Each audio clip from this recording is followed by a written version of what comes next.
right. Anyway, we'll talk about it later. All right, Dr. Scott, I just had one story I wanted to do, and we've got 1 million phone calls to do today. Okay. And here, this is the big one. We are recording this at 3:53 on Wednesday, December 22nd, and about 3 hours ago, the FDA cleared the Pfizer drug for high-risk patients 12 and older. Cool. This is PAXLOVID. And we knew Pfizer had a drug that was kind of under the radar. We were focusing on molnupiravir, which at first looked great, and its luster has decreased a bit. It prevented hospitalization by about 30%. But the PAXLOVID by Pfizer is about 90% effective in preventing hospitalization, and even more so for death. And they feel that it's likely to work against the Omicron variant as well, although we don't have a whole lot of data yet on that. But you want to take it as soon as you start feeling sick. And so this is that scenario we've been talking about, where you get sick, you go to your doctor, they write you a prescription, you go fill it, and you go to the pharmacy, fill it, isolate for your 10 days, take this pill, and you don't go to the hospital and you don't die. And if Omicron is less lethal and more contagious, it will take over, and so lethality will decrease. And then we have this pill for people who are at risk of progressing to severe disease.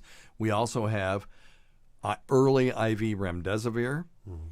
And we have the old monoclonal antibodies, which sounds funny to say that, old ones like Regencov, are no longer very effective against this variant. Okay. So if you're in an area with high Omicron penetrance, you're going to want to take one of the other IV monoclonal antibody preparations.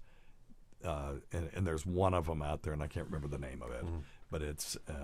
It is still effective against the Omicron variant.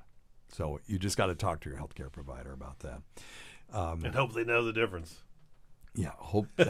Yes. No. Go in there as an educated person, people. Yeah. No, absolutely right. Yes. Absolutely right. Yeah. Absolutely right. Well, you look that one up. Yeah. What's the monoclonal antibody that's effective against Omicron? Because I'm old, and my memory is not what it was, and I knew this like 5 minutes ago, and I can't remember the name of it. But anyway. All right. And besides that, IV stuff is hard to get. You got to get people in an infusion center to do it, even though the monoclonal antibodies can be given subcutaneously, but the IV remdesivir is it still requires an infusion center, and so you have to have one that you can have ill patients that have a communicable disease. Whereas a pill, you give somebody a prescription, they go fill it and take it home and take it. So this is a big move forward. So it's not over the counter? No, it's not over the counter.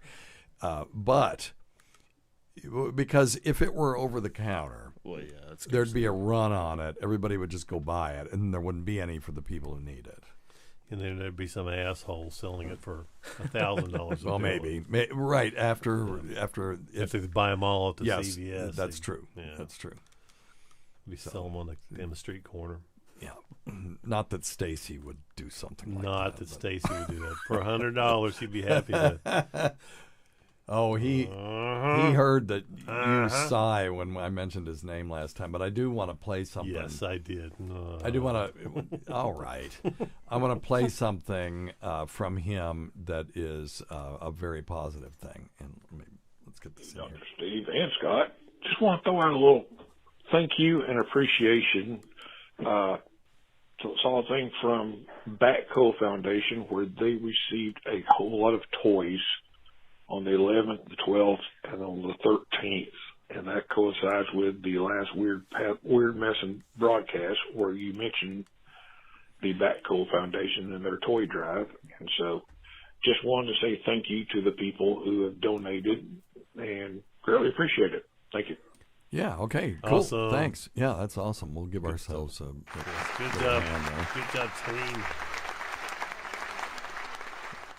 And there's still time to do that. I mean, there's never a time when kids who are sick don't need things to entertain themselves. So just go to BatCole, BATCOLE .foundation, and you can donate there. It's really is a worthy, people, oh, it's a worthy cause. This one really is a worthy cause.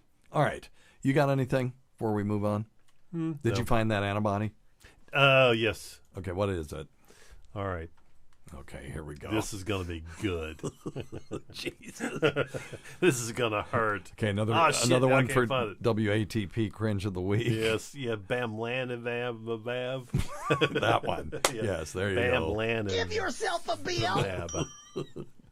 God damn. Can't they make it something like Joe's? Joe's Joe's treatment, yeah. Bam Lam Bam. Spell it. BAMLANIVIMAB. All I can think of is that old song, Bam Wham Wham. Well, you can't even say that. Goddamn hell. Shamalama ding Shamalama dong. ding dong. That's what I need a vacation, I think. Bam Lanivimab. Oh, Jesus, now I can't say it. Bam Lanivimab. Bam Lanivimab. That sounds There you right. go. Bam Lanivimab. God, that is a mouthful. It is a handful. Yeah. Okay, well, that one is still good. So that's the one you want. Yeah. Bam Lanivimab. That's what Bam Lanivimab. Yep. Bam Lanivimab. Okay, I got it that time. And it also looks like I'm not even going to try. It's ridiculous. That's why they have trade names for these things. Regencove. Name it Joe's monoclonal antibody. Big Joe's. Hey, Jim's monoclonal antibody There you treatment. go. Yeah, All there you right. go. Okay, all right. You want to answer some questions?